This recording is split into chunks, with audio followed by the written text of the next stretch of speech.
Hi, everybody. Hello from Cape Town. I see quite a few familiar names pop up, so thank you very much for joining me again in a lovely webinar on Africa. Today, we are going to be chatting about Zambia, Zimbabwe, and Botswana.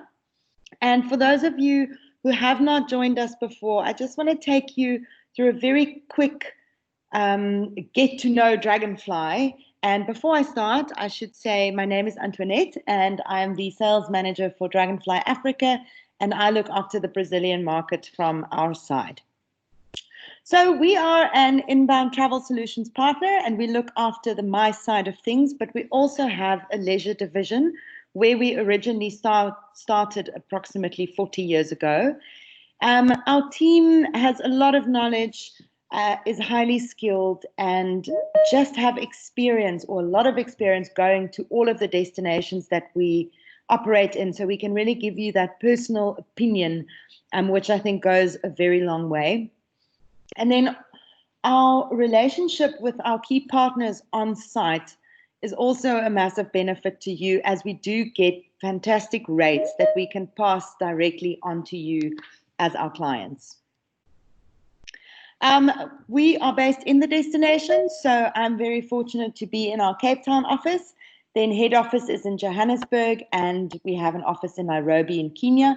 And then, of course, our sales offices around the world, where we have the awesome Avant-Garde in Brazil, and they love and know our destinations as much as we do. So if you ever do have a quick question, reach out to Jeff and Victor and the team, and yeah, if they can't help you right away, I will try my best. Just a little bit on the Dragonfly family. We've been very fortunate that a lot of our staff have been with us for a very long time. Unfortunately, now, due to COVID, a lot of our staff is on unpaid leave. However, no one has lost their jobs. As soon as business starts picking up again, people will start returning to the office. So please be assured that all the rest of us that are still working, we are there for you, and we are available to assist with any questions or requests. So why Africa? I think it's important for you to remind your guests that even though we are a third world country, we have 5-star hotels and lodges with really good service, fantastic climate depending on the destination you go to. And then, of course, our wildlife and safari is what very much makes us a unique destination. Convenient flights, our iconic destinations like the Victoria Falls that we'll be chatting about today. And then also value for money, more so in South Africa, though, because of the exchange rate with the US dollar. So there are a couple of sort of perceived negatives that clients might ask about. We are more than happy to help you answer these questions. The first one would be the flights, specifically now with the whole South African Airways situation and LATAM and the limited flights to Africa. I think for now, we kind of just need to put it on ice and reassess post-COVID, because I think once the airlines start moving again, we'll have a better idea of what's happening over there, or with them at least. And then safety and security might also be a question that your clients or guests might ask. We do have quite a lot of testimonials of previous clients that we can forward on to you that might make your clients feel a little bit more comfortable in traveling.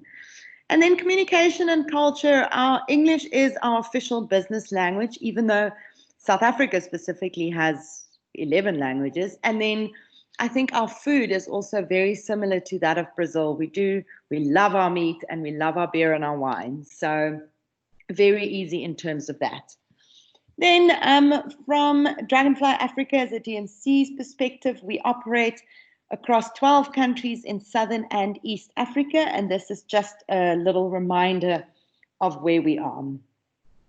So like I said, today is Zambia, Zimbabwe, and Botswana, and we are going to start off at the very top with Zambia and then work our way down to Botswana.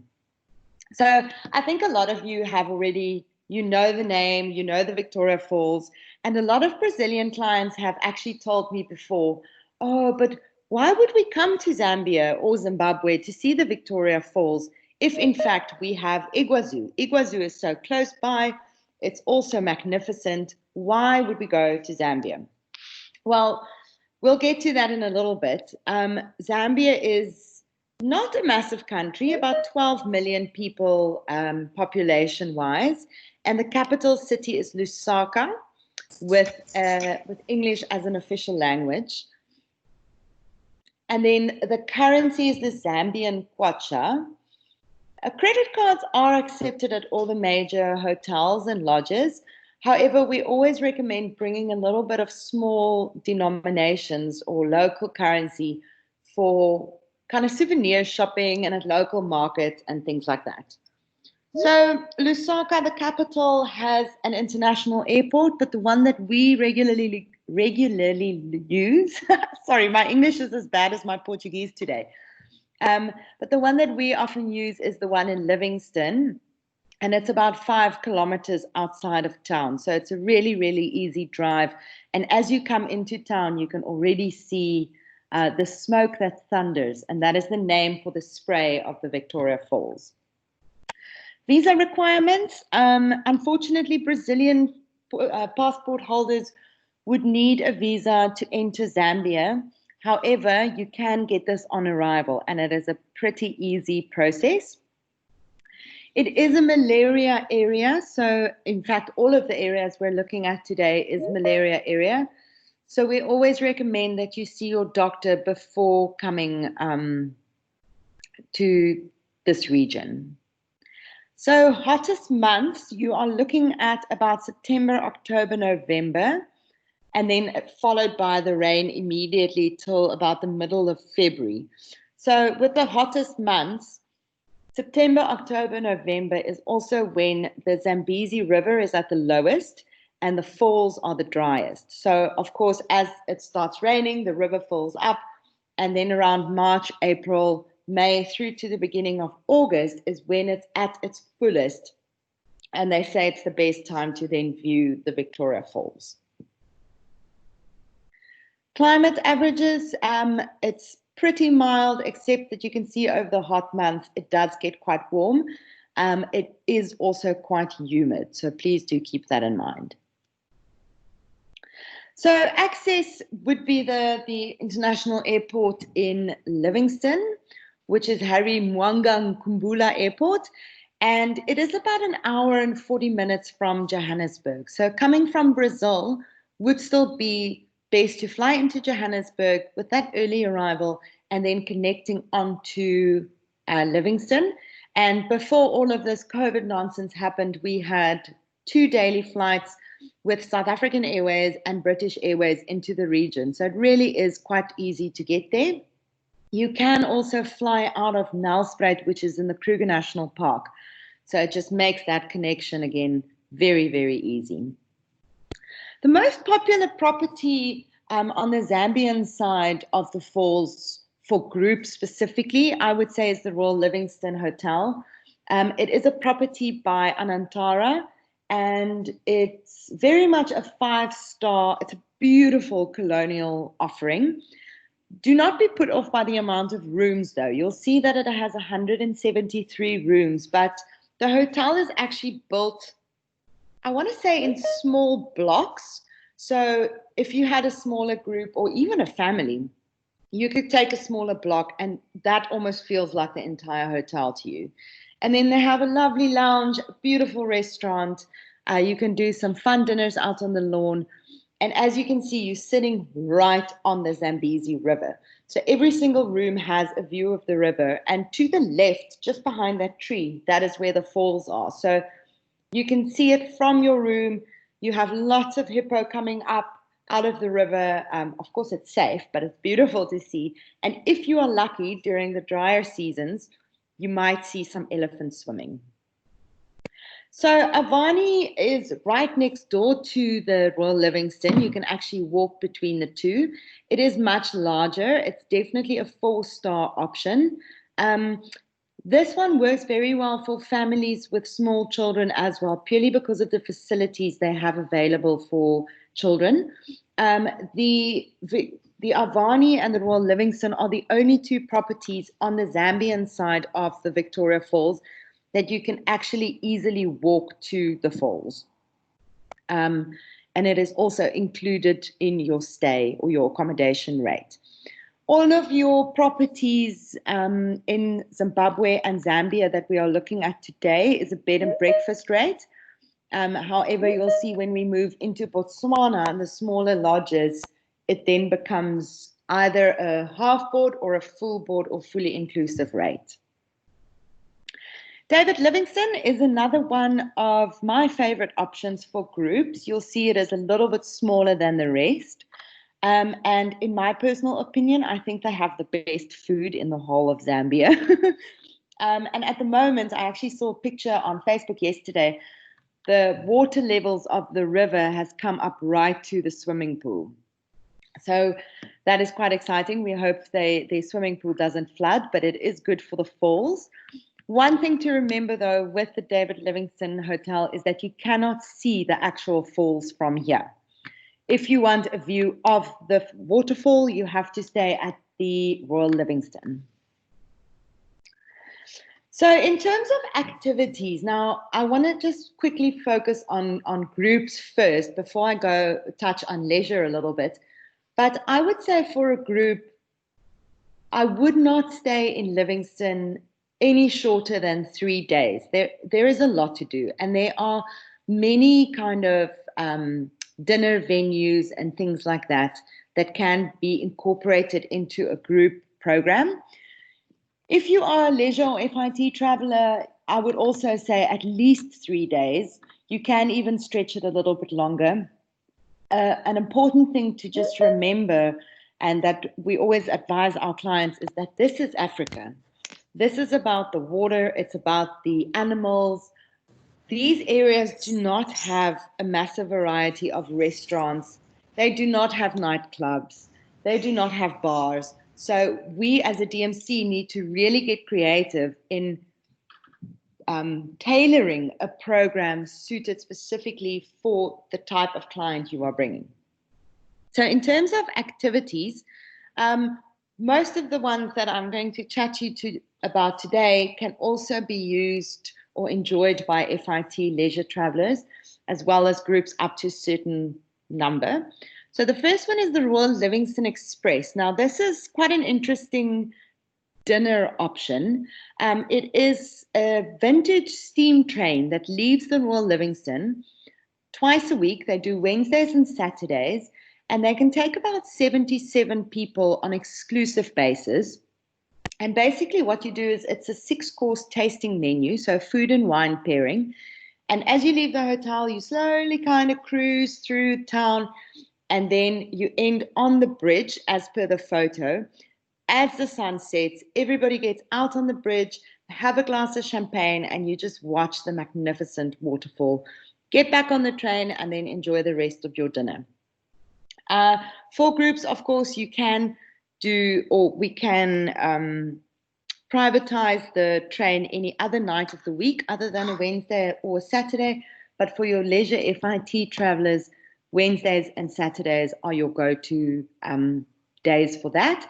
The train does leave quite early in the afternoon. It leaves at about 4 o'clock, which might be a little bit of a challenge for Brazilians who tend to eat later. But it is quite a long, not a long journey, but it's a meander through town, and then you have your drinks, and then you eat. So it really is an amazing experience. I would not, however, put it forward for a young, funky group, because I don't think they will enjoy it as much as the older people. Then the Elephant Cafe. This is for a smaller group of about 30 people.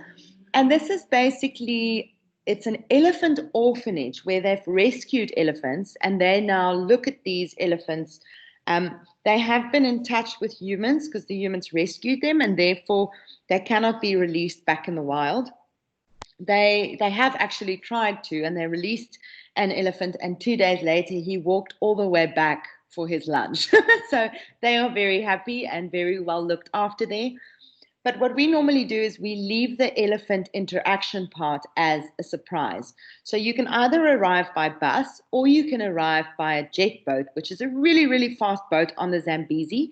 And you can do this directly from the jetty at the Royal Livingstone. So you don't have to come by road.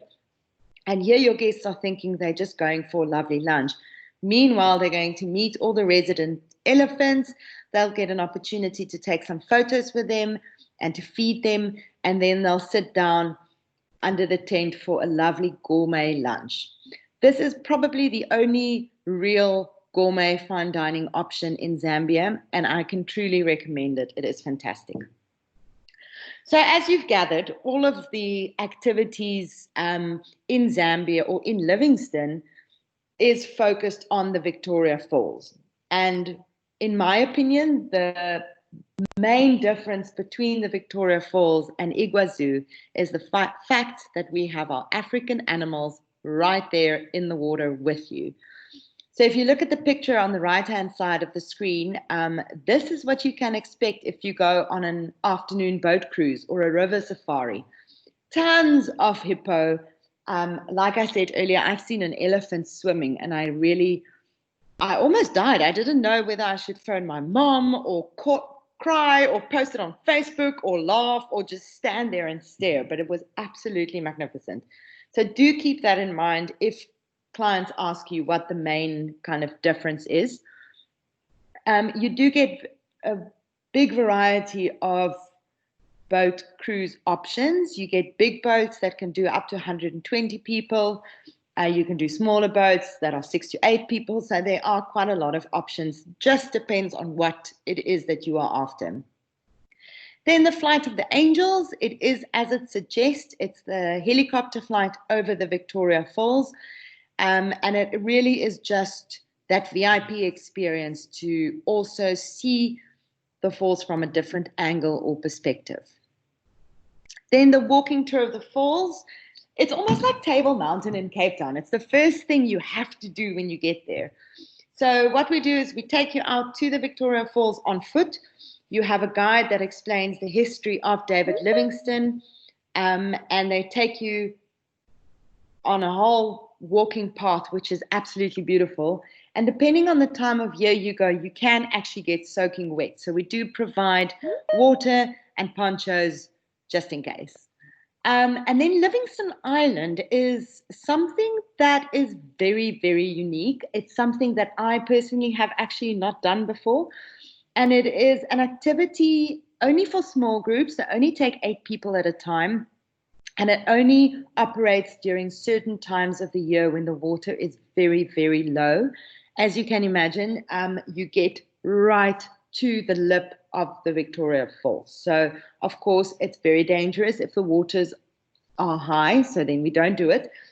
But you go with 2 guides, and they actually take you to swim in the Devil's Pool. And everybody that I've spoken to who has done it said they will not even think twice about doing it again. They loved it, and they want to take their entire family. So you do get different excursions during the day. There's a morning one, a lunch one, and an afternoon excursion, which includes some drinks, some snacks, and then, of course, a swim with the guides. In terms of CSR, a lot of our clients have also started asking about opportunities where they can help out the community or make a difference in our various destinations. And there's an amazing school in Livingstone called the Tuyatani Trust School. And this school was built many years ago specifically to accommodate the children of the lodge workers. So the chefs, the housekeepers, the gardeners, all of their kids then went to Tuyatani school to kind of be kept busy while their parents were at work. And so this project has just grown. And from Dragonfly's side, we sponsor quite a few children there. We have donated a lot of things, and it really is a very uplifting project to share with our guests. So very happy to do that if that is something your clients are interested in. Then Secret Cinema, that's just another dinner option if you don't want your clients to have another formal dinner. This is specifically something that Dragonfly does for groups. It's not something that you can book through the hotel or anything like that. we set it all up for you and then view a local movie with some popcorn. So now moving just across the Victoria Falls, which forms the border between Zambia and Zimbabwe, we get to the little town of Victoria Falls. Here it's similar size to Zambia, or Zimbabwe at least, with 11 million people. The capital city is Harare, and they speak English as well. But then interestingly enough, the currency they use is US dollar and South African rand. They used to have their own currency, and then things went a little bit south with their economy, and now you will see that they actually sell old Zimbabwean money, which you can buy up to $1 million with like $5. All major credit cards are accepted. Again, I would bring some small US dollar or South African rand for souvenir shopping. And there's an international airport in the capital of Harare. And then the one that we use is Victoria Falls Airport, which again is a very small and new, I might add, international airport, about half an hour from the town of Victoria Falls. Here again, you would need a visa as a Brazilian passport holder, but this can be obtained on arrival. And you do also need a yellow fever certificate coming from an infected area. And as with Zambia, it is a malaria area. So please do check in with your doctor before traveling for the medication. From kind of border post to border post from Zambia to Zimbabwe in Livingstone and Victoria Falls, it takes about an hour. So you can easily base yourself in Zambia and then go across the border with a small group for lunch to Zimbabwe or something. That, I think, is a pretty cool incentive enhancement, because you can literally be in two countries in the course of one day. And with that in mind, you do not have to pay for 2 single entry visas. You can actually buy a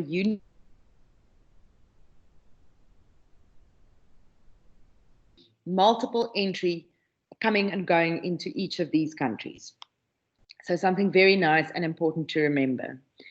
Best time to visit, it's very similar to Zambia because they're right next to each other. September, October, November, your hottest months, and then again, just after the rain is the best time to view the Victoria Falls. So from the Zimbabwean side, you can actually get a really nice view of the falls, where on the Zambian side, you can only see the mist. Climate averages, it is slightly warmer in Zimbabwe than it is in Zambia. And then access, like I said, we would fly into the Victoria Falls Airport, which again is a short flight from Johannesburg. You can also fly into Livingstone on the Zambian side and transfer into Zimbabwe. It all just depends on your flights, your budget, and the time that you want to be traveling. So the first property I want to showcase is the Victoria Falls Hotel. It is the Grand Old Lady. It's very colonial. It's very fancy. It is quite big with 161 rooms. For me personally, it works well for smaller groups. However, for larger groups, I would definitely recommend another property purely because they have a lot of room categories. So if you do have a big group coming to stay in this hotel, your participants will all be staying in different room categories. And I know that a lot of clients do not like to do it that way. So please do keep that in mind when looking at this property. So Victoria Falls Safari Lodge is actually my favorite option for a group. It is a little bit smaller, but all of your rooms are the same. They all have similar views. It's in a national park. The national park is not a big 5 national park as we know them here in South Africa, but they do have plains game and they do have a watering hole, so you can actually see quite a lot of animals. And I believe they have elephants in the park as well. Oh, and before I forget, the Victoria Falls Safari Lodge has an amazing Boma dinner venue, which is quite large and can handle a variety of group sizes. even if you are not staying at this property, you can still use the boma. So Elephant Camp is obviously a lot smaller, and this is, I would say, more for very upmarket leisure FIT client. Again, this is located in a national park. They do not have the big 5 here, but you can very, very often see elephants, and they are often very naughty and come and drink water straight out of your pool. Beautiful, beautiful, beautiful camp. It is actually divided into 2 camps, so one with 8 rooms and the other with 8 rooms as well. So if you had a smaller group and you only wanted 8, it does still feel like an exclusive experience, because that main camp and the West camp each have their own kitchen, their own dining tent, so you are almost completely separate. And good to know that each one of these tented suites have a private pool and a complete kitted out bathroom. It really is not camping, if that's what you're afraid of. Then MATETSI River Lodge. This is also very much a leisure FIT or a small incentive property. This property is about half an hour out of the town of Victoria Falls, a little closer to the airport. And yeah, you are just outside of that hustle and bustle of the town. Then Stanley and Livingstone Boutique Hotels, also it's one of the newer properties, and this actually belongs to the Moore properties. I'm not sure if, well, I think a lot of you know Lion Sands and Narina and Tinga in the Kruger National Park. This is their sister property. So really, really stunning. It's on the Zambezi River as well, and just 10 minutes from the Victoria Falls. The only property in on the Zimbabwean side in Victoria Falls that actually has a view of the waterfall is the very first hotel that we looked at. This one, the Victoria Falls Hotel. And all of these rooms kind of facing to the right, they have a view of the falls. So in terms of activities, you can go across to Zambia and participate in any of those activities. You can do a canopy tour, which is a whole network of slides and trails and ropes, and you can swing from tree to tree. And then you can also do some adventure activity or adrenaline activities like bungee jumping and canoeing and the flying fox, and you can abseil down the gorges of the Victoria Falls. So a little bit too adventurous for me, but I did the flying fox and it was amazing.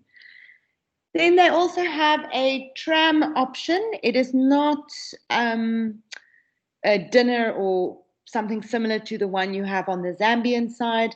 This is just a very unique journey through the town of Victoria Falls and then ending on the bridge between the two countries.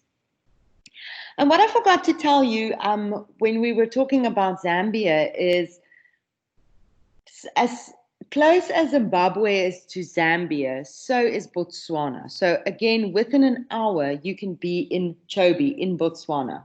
So what we often do for groups, either in Zambia or Zimbabwe, is you stay your 3 or your 4, preferably 4 nights, and then you do 1 full day into CHOBE, which is on the Botswana side. So basically, you'll leave the lodge or the hotel in the morning.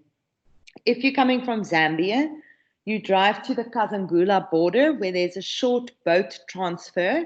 And when I say short, I mean like it's not even 10 minutes. Then you get into Botswana, and then about another 15 minutes, you're in the CHOBE National Park for incredible Big 5 safari. And here you can do a land safari, but you can also do a river safari. You can do both as well, which just, I think, lends so much to this African experience. If you are coming from Zimbabwe, you don't do a boat crossing over the CHOBE River. It's actually a road transfer. So just over an hour and you are in Botswana. So again, if you have a client looking at this region, you can easily include all 3 of the countries. We generally do Zambia and Botswana, or Zimbabwe and Botswana, But for pre and post extensions, to be able to include a third country in under, I don't know, 6 days, I think is pretty special. So Botswana is a little landlocked country on our African continent, and they are known to have the largest elephant population, or one of the biggest elephant population in the world. And this is not it's not a lie. The last time I went, I think we almost counted 80 elephants around our vehicle. So there are massive amounts of ellies, and they swim and they walk around, and it's just incredible to see. So Botswana is tiny with under 2 million people. Capital city is Gaborone, and then English is the official language, but they also speak Setswana, which is kind of more of their local language. The currency is called the Botswana Pula, and again, all major credit cards are accepted at the hotels and lodges and camps.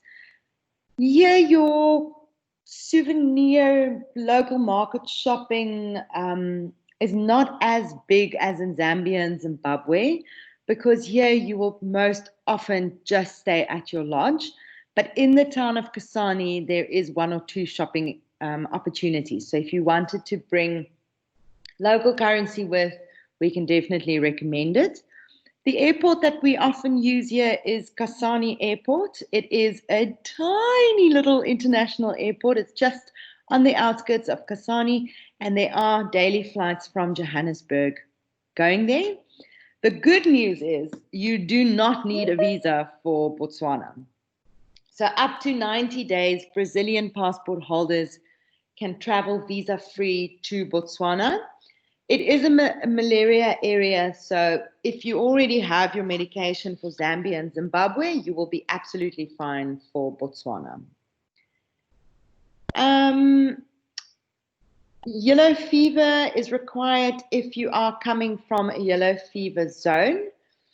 And then same with Zimbabwe, actually. If you have chronic medication that you need to take, we always recommend bringing it with. Because of the remoteness of this destination, medical facilities aren't kind of as, well, as everywhere as they are in the bigger cities. So if you take medication, make sure you bring enough for the duration of your stay. October and November is the hottest, January and February the wettest, and then the best time to see elephants, personally, I think is year-round, but according to this, May through September is also when the weather is the nicest. You'll see there, it gets pretty hot in October and November. So, like I said, we will fly into Kasane. Coming from Brazil, again, your best bet is to go to Johannesburg and then connect to Kasane from there. There are other flights available going into Gaborone, the capital, or even into Maun. Now, Maun is, you'll see it's a little bit south from, well, it's a lot south from Kasane or from the CHOBE region. And this is specifically if you wanted to go into the Okavango Delta. Okavango Delta I did not include today purely because of the lodge sizes, and the lodges in the Delta are very small. I'm talking 4, 6, 8 rooms. So definitely something more leaning towards leisure and FIT travel. There are some beautiful lodges out there. So please, if you need me to send you some information, do let me know and I'd be happy to do so. For groups, the Delta is a little bit harder, also because you have to fly in and out of each lodge. The Delta is actually big swamplands, so you cannot transfer. You have to go by private plane or small plane. CHOBE Game Lodge is my group favorite. 44 rooms. Every single room looks out onto the river, and you'll see that it almost has a bit of a Moroccan feel to it. It's absolutely beautiful. It's an eco-friendly lodge. And for all the ladies out there, they only employ girls, All of their game rangers are girls, as well as their skippers. And another good thing to remember, this is the only lodge in the CHOBE National Game Park. So every other property is outside of the park, which is not a train smash. But if you are staying at the CHOBE Game Lodge, it means that you get into the park first and you get out last. Sanctuary CHOBE Chilwero Lodge is just outside of Kasani, and Kasani, and it's on the outskirts of the CHOBE National Park. It's a lot smaller. It's a very nice size if you wanted that unique African safari lodge experience on an exclusive basis. But then, of course, it's also a really good option for your FIT leisure travelers. And both of these options are kind of full board or fully inclusive packages, and they normally also include your game drives. So we recommend doing a game drive in the morning and then doing a river safari in the afternoon, so you can see the animals from a different perspective, but then also see the sun setting. So in terms of activities, here everything is a lot more safari focused. Let me just get my dog to shush. Sorry about that. So safari and guided walks, and then you can also spice it up a little and do a photographic safari where we actually bring a photographer on board to come and show guests how best to use their camera and to get that perfect shot. You can, of course, also visit the Victoria Falls either from the Zambian or the Zimbabwean side. Fishing is really big in the region, and then Boma dinners is a group favorite. This is basically an outdoor enclosure where you can have dinner under the stars. And the picture that you are seeing there at the right hand or bottom side of the screen is the Boma at CHOBE Chilwero. So very much in a nutshell, that is us and those three destinations. It is a lot of information, but important for you to remember that you can easily combine the three. Our chairman actually lives in Zambia as another selling point for you. And it is just a really different and unique experience. It's a step up from clients who has already done South Africa, but they're not quite ready for Kenya and Tanzania and, deep dark Africa. So please let us know if we can create a special itinerary for you for these regions. We would absolutely love to personally take you there and to show it to you. And remember, we have all of our African animals in the region as well. So that definitely sets us apart from Iguazu just a little. So yeah, thank you very much for your time. If anybody has any questions, I am here for you.